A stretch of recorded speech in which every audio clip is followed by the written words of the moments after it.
Master साहब बड़ा बढ़िया गीत बजौलन। कोनो नई नई मेहरारू रहल। का करत रहल? जहर खाए के मरत रहल। तब तो ठीक है भैया। पागल कहीं कर। जहाँ मेहरारू का बात आ जाने उनके लगला कि बीमारी पकड़ ले। कोनो नई नई दुल्हन नया नया ड्रेस पहनले रहल। अब ब्लाउज तो ऐसन पहनले रहल भैया। ऐसन ब्लाउज पहनले रहल। वो ब्लाउजे का नाम रहल खोल पिया पहनाओ पिया। अच्छा भैया आप लोग जाने ला कि ब्लाउजे का नाम के जानल तनी हाथ उठावा तो। मतलब तुरंत तरक्की पे हवा। साहब का मान सर्च करी ले भैया। अच्छा एक बात हमारे समझ में ना आवत है। मान ला ये मॉडल जमाना में ब्लाउज चलत था तो ब्लाउजे का नाम तू बता देला। अब भाई चाचा दादा लोग का समझिए नालों के जमाने में का चलत रहल। नीचे से उठाओ पिया। झुल्ला चलता है झुल्ला। अच्छा ओकर नीचे से उठाओ पिया। हाँ डरन बोझा ना उठावे लोग।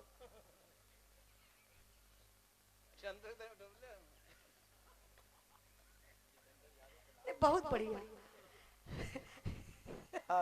देखिए बतिया कहत हो है लेकिन घुमाए के पता नहीं कैसे बतिया देत हो। देखिए पहले का जमाना रहल चाचा।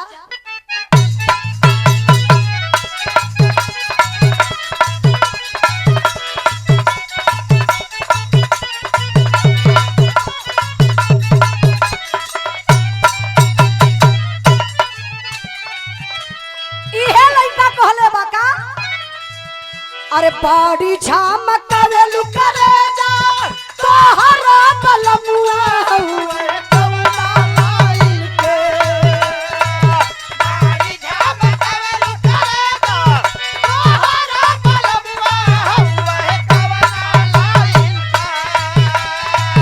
बाड़ी झमकावे लुकरे जा तोहरा बलमुआ हुए कवना लाइन के।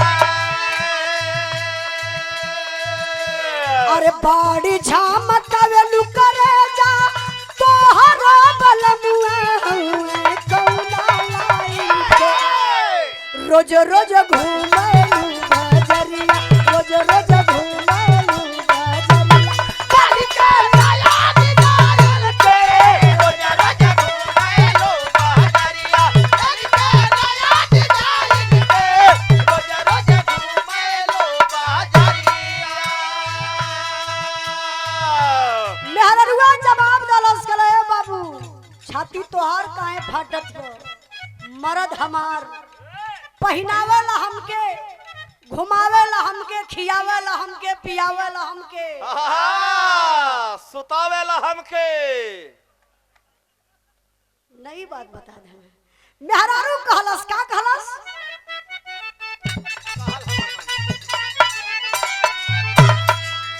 अरे कहल हमर माने सैया तोहरा नियम यरौना यल दरदी हवा हो। कहल हमर माने सैया तोहरा नियम यरौना यल दरदी हवा हो। कहल हमर माने सैया तोहरा नियम यरौना यल दरदी हवा हो। अरे कहल हमर माने सैया तोहरा नियन यरौना यल दरदी हवा हो। चोलिया किस्म किस्म के सिया चोलिया किस्म किस्म के सिया बलमुआ दरदी हवा हो। चोलिया किस्म किस्म के सिया बलमुआ दरदी हवा हो। चोलिया किस्म किस्म का सिया।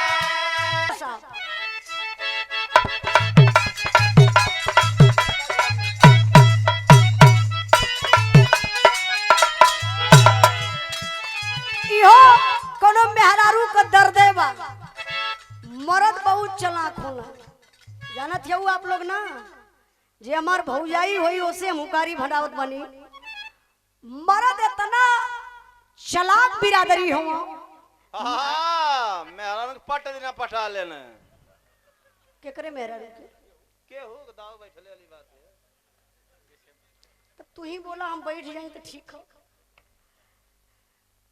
मर्द हम काली ऐसे कि ये लोग ज्यादा चालाक बनल है, जब जब काम आई तो मेहरारून के बहकाई के काम करवाए ले। तो के काने के झुमका देवाई, साड़ी दियाई, चलब धनंजय के कपड़ा के दुकानी से तो के नंबर 1 का जो साड़ी रही है साड़ी देवाई। मेहरारू हो ना, हाँ लालची जात होबे करे नी।